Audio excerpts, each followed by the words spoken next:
Welcome to the Journal of Expressive Writing open mic and book launch tonight for RJ Lambert. We're so pleased to have him here. It is June 23rd, 2022. We're excited to be with you, and we're looking forward to sharing this special program with you. I want to introduce someone really special who's here tonight, who's here every night, the founder and editor of the Journal of Expressive Writing, Jen Minotti. And Jen, would you like to say any words of welcome? Welcome, everyone. It's so exciting to have RJ here tonight with us for our open mic and for his book launch. We're just so thrilled and honored. And I also want to thank everyone. There are 13 people here tonight who are going to read their work in the open mic.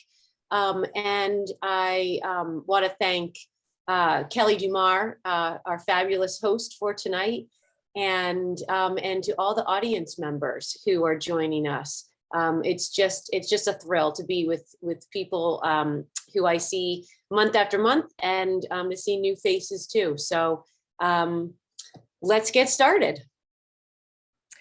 Thank you, Jen. All righty, I'm going to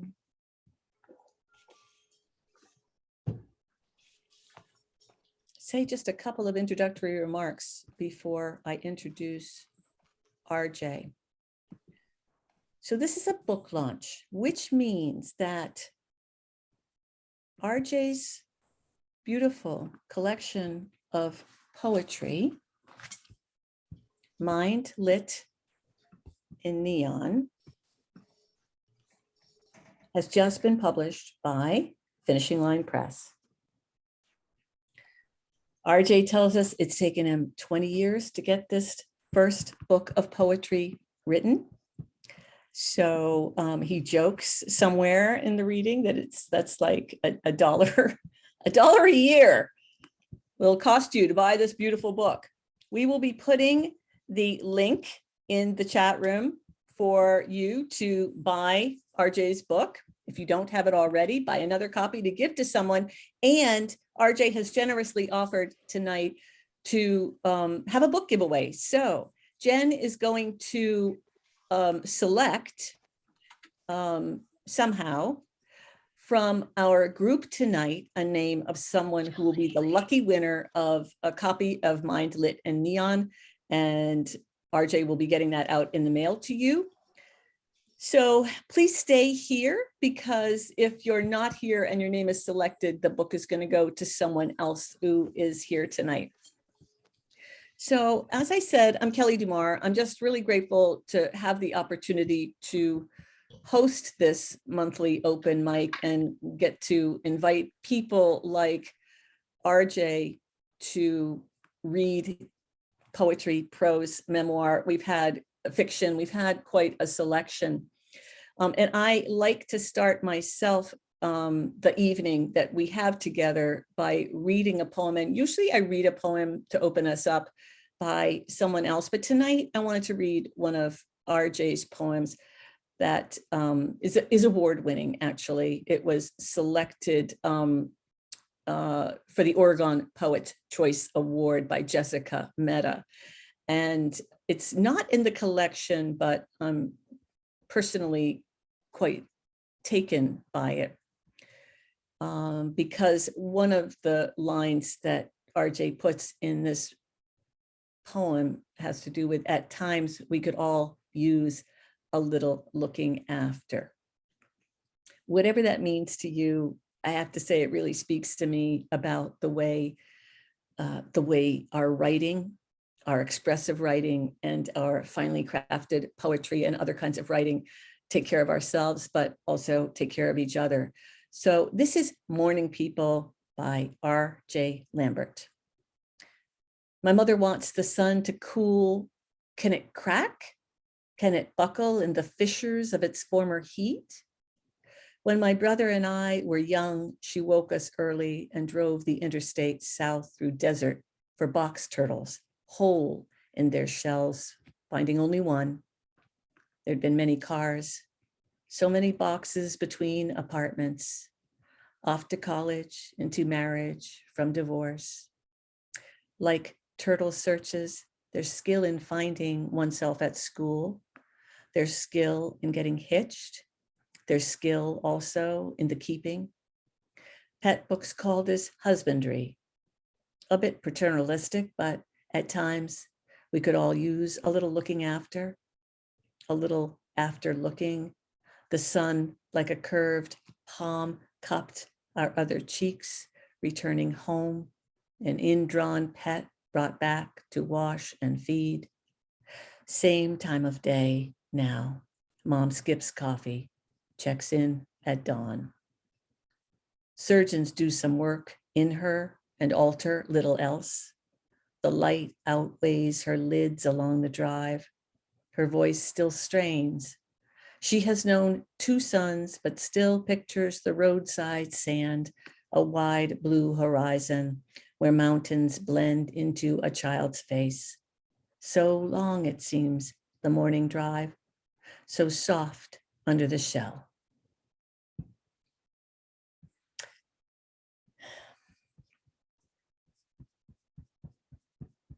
R.J. Lambert is a queer writer, editor, and teacher based in Charleston, South Carolina.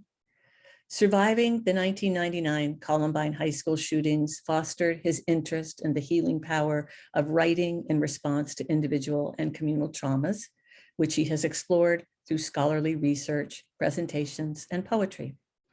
He was a James A. Missioner Poetry Fellow at the University of Texas at Austin, where he co-founded and co-edited the journal Bat City Review.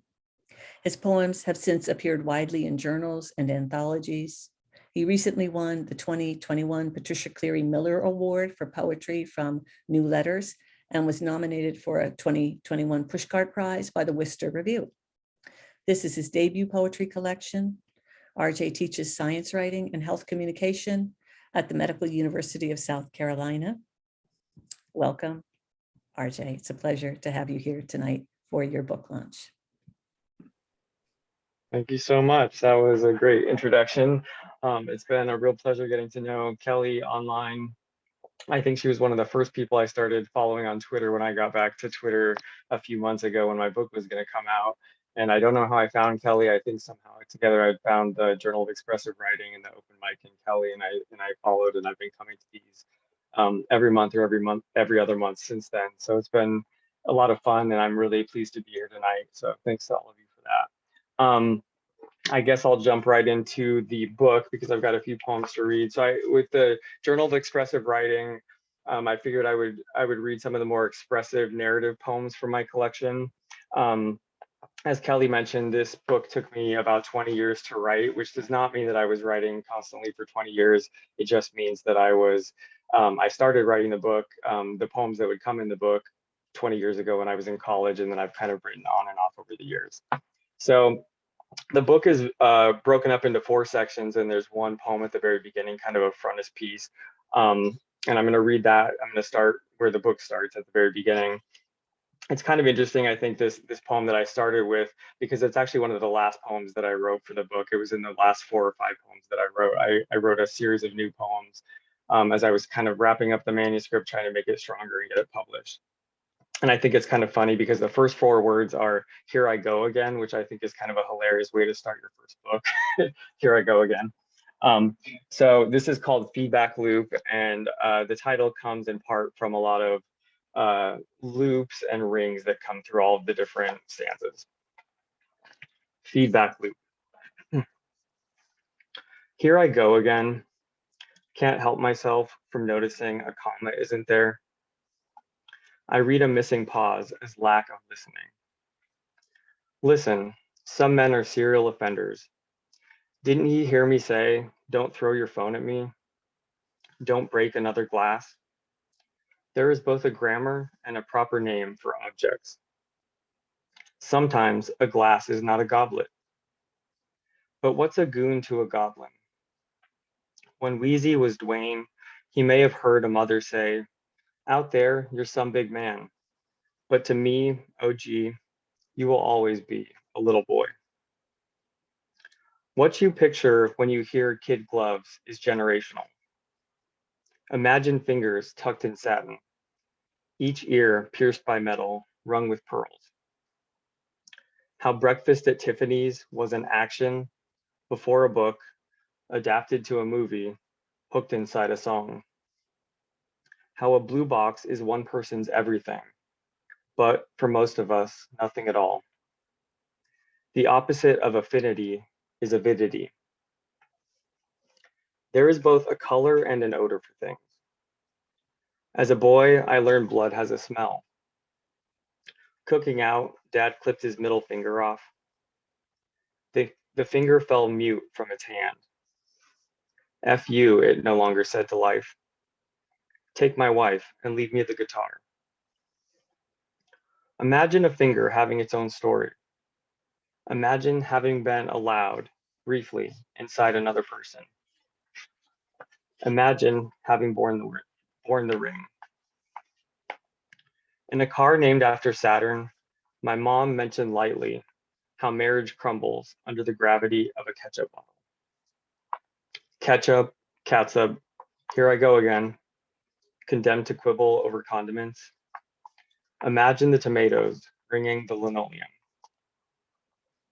I keep the fridge and microwave wiped clean. My stepdad doesn't stand for counter crumbs. I only sometimes tuck the sheets. Before me, the shower knob acquainted someone else's thumb. Imagine I told my doctor, enough with all the labs. The virus is here to stay. My health is more or less the same as yesterday. This metaphor for blood is visceral. What's a demon to a hemoglobin? I remember my first ambulance. Play pause like a baby's breath upstairs. We had chased and laughed all day. Imagine the medic. I'm sorry, ma'am. We see SIDS all the time. Please don't ring us with your panic. Here I go again, taking the breaking personal, projecting names at somewhat shattered things. A synonym for mundanity is divinity.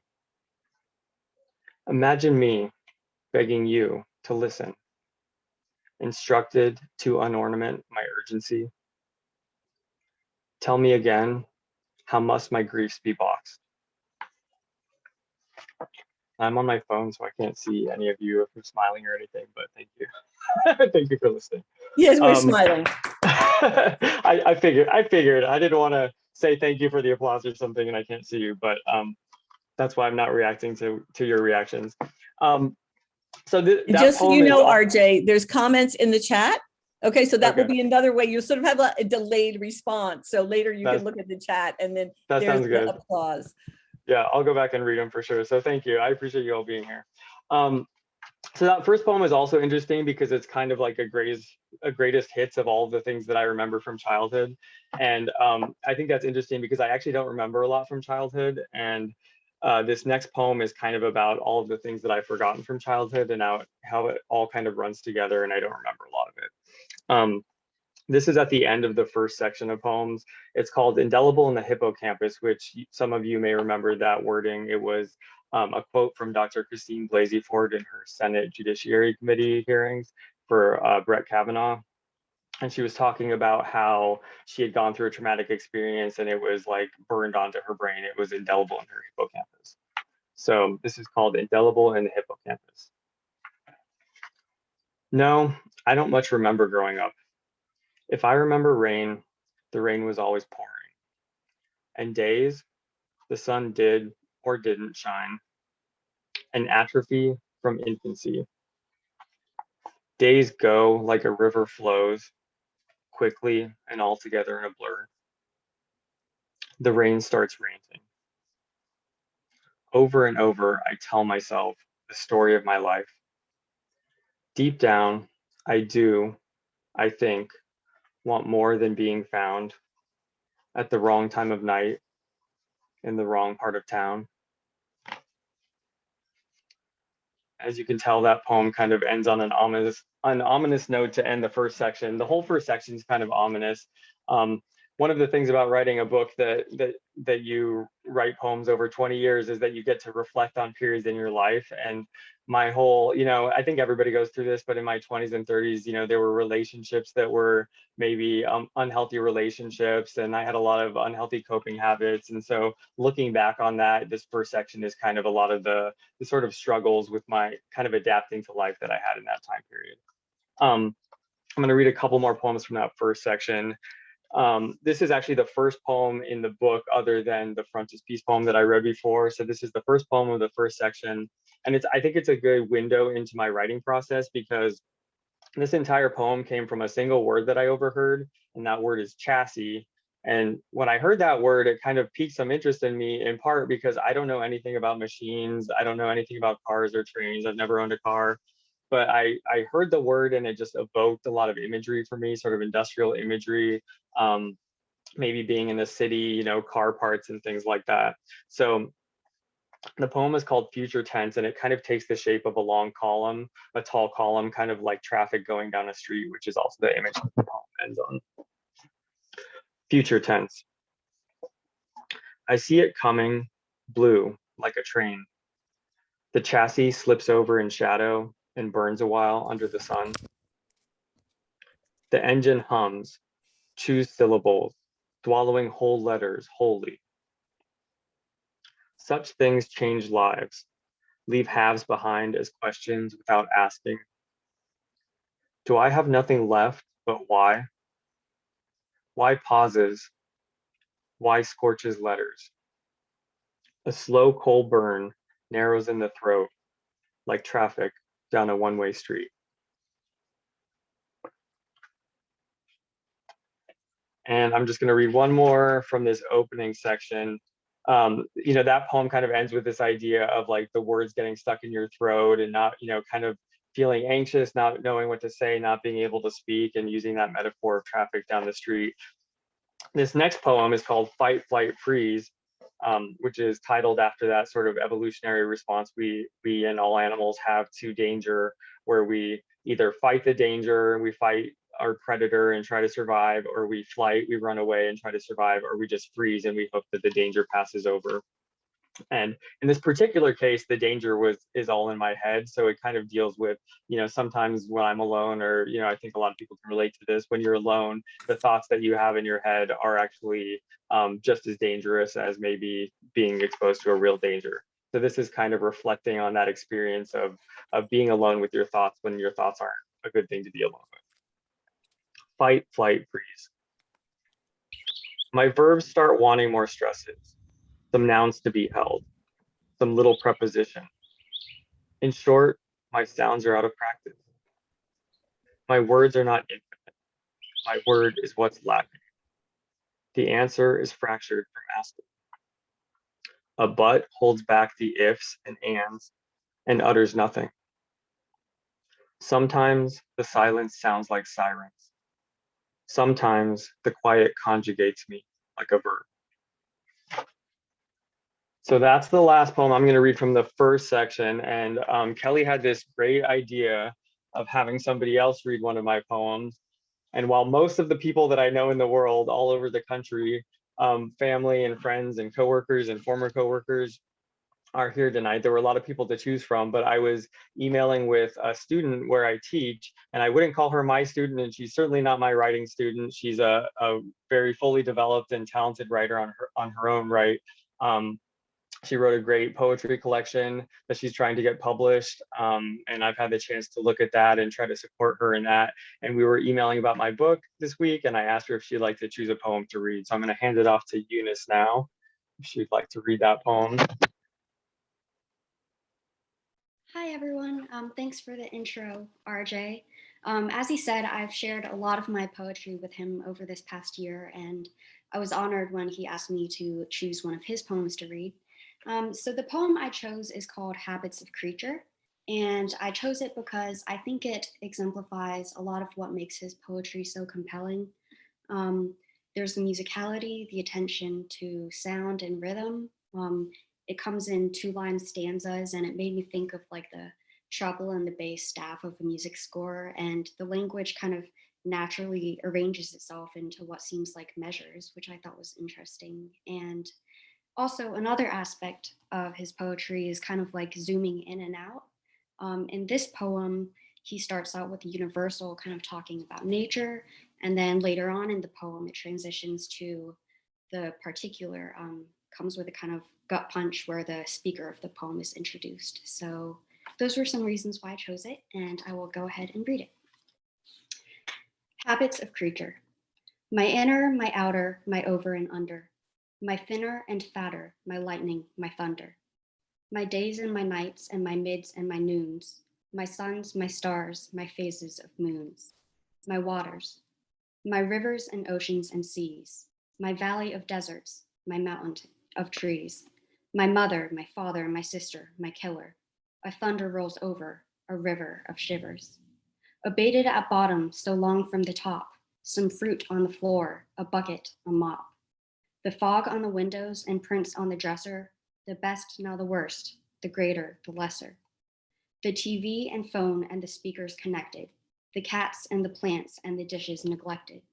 The neighbors are talking and calling me back. The thicker the fog, the looser the slack. Today to tomorrow when never is now, for whether whomever, whatever allows. Speaking out sparks friendly fire inside. We run, we jump, you seek, and I hide. The why of the try is a promise unspoken. My heart, like a record or dream, being broken. A call or a text or a visit would do, or forever regret what I never with you. The long and the short of farewell is go slow. My follow will after wherever you go. My honest, my truth, my white little lie, my earnest endeavor drives on, do or die. My thorough throughout. My easy was hard. My love and my life for a crystalline shard. My pleasure whenever to honor the sinner, my mother and father and sister and killer.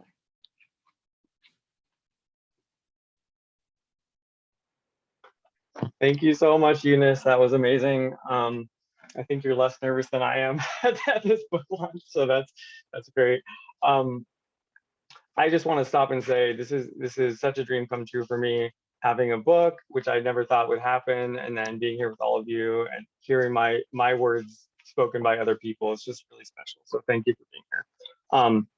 I also want to say that that poem is a great lesson in persistence and grit and sticking it out and trying even after failure, because I had that poem rejected from probably 20 journals, maybe more than that, and then eventually submitted it to a contest, and it's the only big contest that I've ever won. So it just takes, trying again and again, which is also what I did with my book, over the 20 years, kind of trying again and again until it works out. So I'm going to move on to some poems from later in the book, and these are all pretty short, and then we'll wrap it up. This poem is from a series of poems. There's a whole section that's streaming poems. What I mean by streaming poems is they're all titled after streaming different songs. So there's streaming Frank Ocean songs, there's 2 Frank Ocean songs, 2 Whitney Houston songs, 2 songs by the band Queen, and then there's a piano player playing Chopin, and then there's a young singer from Germany who's singing Mozart. And so that whole section is titled after that. And this poem reminds me, it's one of the other memories I do have from childhood, is going out to visit my grandparents in California and going to the beach with my brother and kind of burying each other in sand and just enjoying being at the beach. This is called Streaming Whitney Houston's I Want to Dance with Somebody. A tide ablaze. Wood boats discovered, overturned, and burned, where sand and sea rocks snag beach debris from floating to the bay. It's distinctly 1960, hula parties having gathered here, though residents now claim the shore for pets before sunset. So much depends upon a mind's leisure and quick association. Perhaps a skinny child was buried to his neck in sand, remade a merman from Atlantis.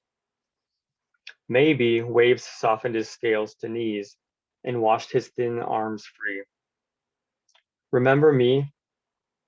The skinny limbs remain unbothered, the finest sands can be reduced no farther.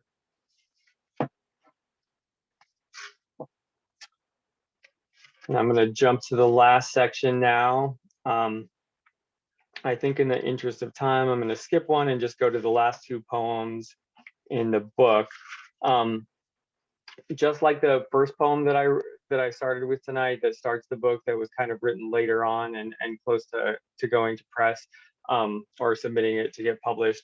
These last poems in the book, the last 4 or 5 poems, were all written in the last 2 years as I was finalizing the manuscript. And I have this, I don't know if you can see it, there's this giant colorful painting here, this kind of provocative painting by Jane Hammond from 1991, and it's called Untitled 1991. And I love the painting. I wanted to write a poem about it. I thought about having it as my cover art at one point, but it didn't quite work because it's wider than it is tall. But I thought it would be cool to have a series of poems that end the book that are all called Untitled 1991 from different artists. So this is called After Felix Gonzalez Torres, Untitled 1991.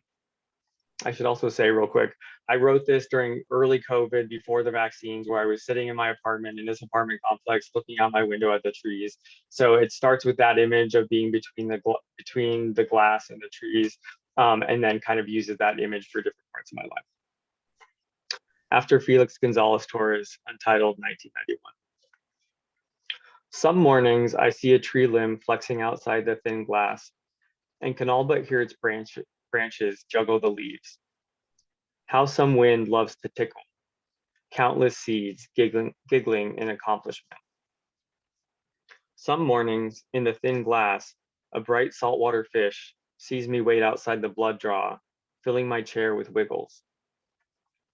Silent, the scientist sees my blood mingle on the thin glass as air conditions the room like a morning breeze. Despite all risk, how some love winds up full frontal, filling the walls with struggle.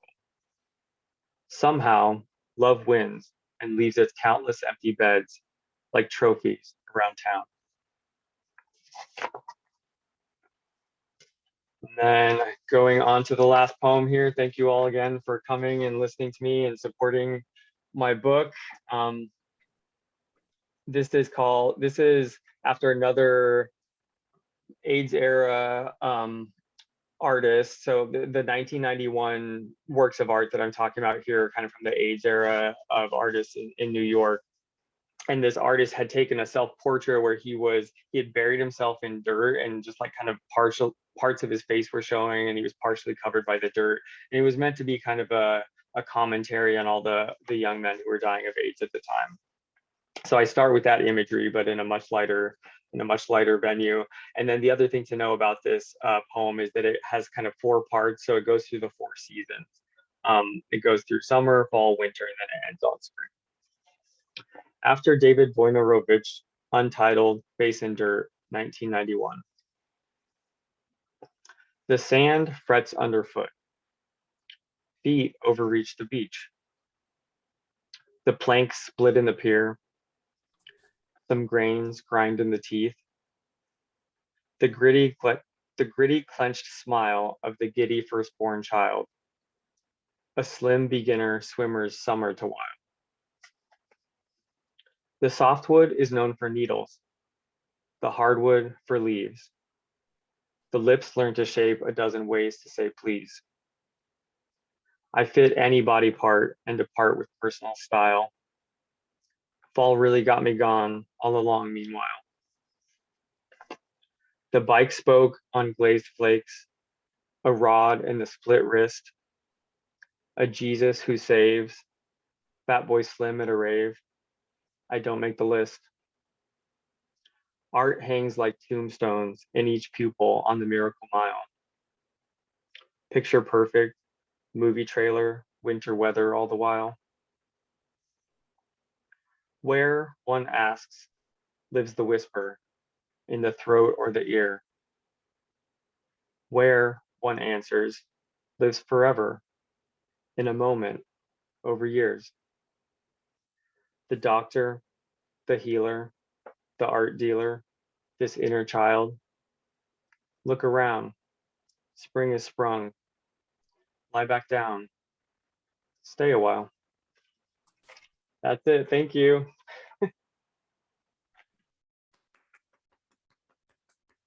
People are clapping. We aren't going to be able to hear everyone, but trust that they are. Okay. Don't unmute, RJ, because this is our Q&A. So don't go anywhere. I need you here for this. Thank you for that beautiful, beautiful reading. I am going to, I think I'm going to go ahead and turn the recording off now. Not that we don't want to have the Q&As, but I'm afraid I'll forget to do it if I don't do it. So there we go. So I'm going to